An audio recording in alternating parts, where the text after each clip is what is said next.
bad, terrible, dumb. Sometimes these are the only words you can use to describe the poor quality career advice that's given to job seekers all the time. I want to give you a perfect example of what I'm talking about right now. So if you watch a lot of my videos, you know I tend to be pretty positive, pretty upbeat. But today I've got to rant. I'm ranting because I'm appalled. I'm disgusted. I am disappointed and frustrated at my own industry, the career industry, at the poor quality, terrible advice that we give to job seekers all the time, thinking that we're helping them, but we're actually making it worse for the job seeker. Here's a perfect case in point. Yesterday, I get a call from somebody in my network. For the first time in 10 years, he's looking for a job. Well, he's already written his resume, and that looks great, and it's all buttoned up, but he called me because he wanted to get my input about a cover letter he was writing. So I asked him to send it to me. And he sends me this document.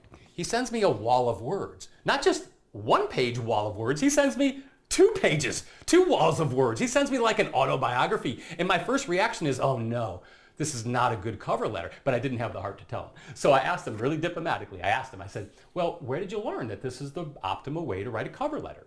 And he proceeded to tell me all the advice that he had found online, the websites he had visited, the sample cover letters he had downloaded. He had talked to a resume writer, and separately he talked to a career coach. And they were all telling him pretty much the same thing, that the purpose of your cover letter is to sell yourself to the reader, whether it's a recruiter or a hiring manager, to prove why you're a great candidate. You want to summarize your whole career experience and demonstrate to them that you're the perfect match. And after he was done sharing all that information, there was like dead air on the phone. There was like, dead silence for like a minute. I'm like stunned. I'm like speechless. I'm like, I didn't know what to tell him because I knew that he had spent a lot of time writing this letter. And finally, I just had to level with him. I said, look, you've wasted a lot of time.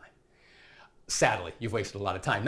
It's not your fault because you were just following what you were told to do, and that makes perfect sense. But let me explain to you why this is a bad strategy. I gave him 3 reasons. I want to give these 3 reasons to you right now. The first reason is that this cover letter doesn't work because it's not going to get read. I mean, no one's going to read 2 pages of words. No one's going to read an autobiography. In fact, for a hiring manager, an HR professional, a recruiter, they're all time starved. They don't have time to read all this.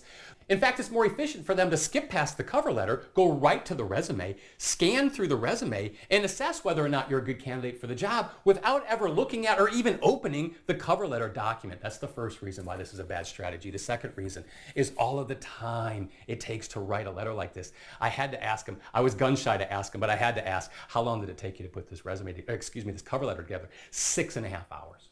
To draft the letter, polish the letter, get it just right, proofread the letter, send it to his friends, get their feedback, rewrite the letter, proofread it again, and get more feedback. 6.5 hours. That's a soul-crushing thing to go through if you're actively looking for a job, because you should be applying for jobs and not sucked into this project right here. The third reason why this cover letter strategy is not a good approach is because this cover letter is really hard to customize. Yeah, you should customize your cover letter for each job you're applying for, but there's so much information in here, you can't do that efficiently. And if you're spending all of this time doing that for one cover letter, it's all the time. There's an opportunity cost of the time that you're wasting. You should be applying to other jobs, networking with people, connecting with folks on LinkedIn, as all the other things that you could be doing in the time it takes you to somehow customize this for every job you're applying for. What really gets in my craw is the fact that there's a lot of information online. There's all kinds of free information out there, and you can get an answer to every question that you could possibly imagine on Google, right? But you don't know if you're getting really good advice or if it even is smart advice or even works. And what's really frustrating is that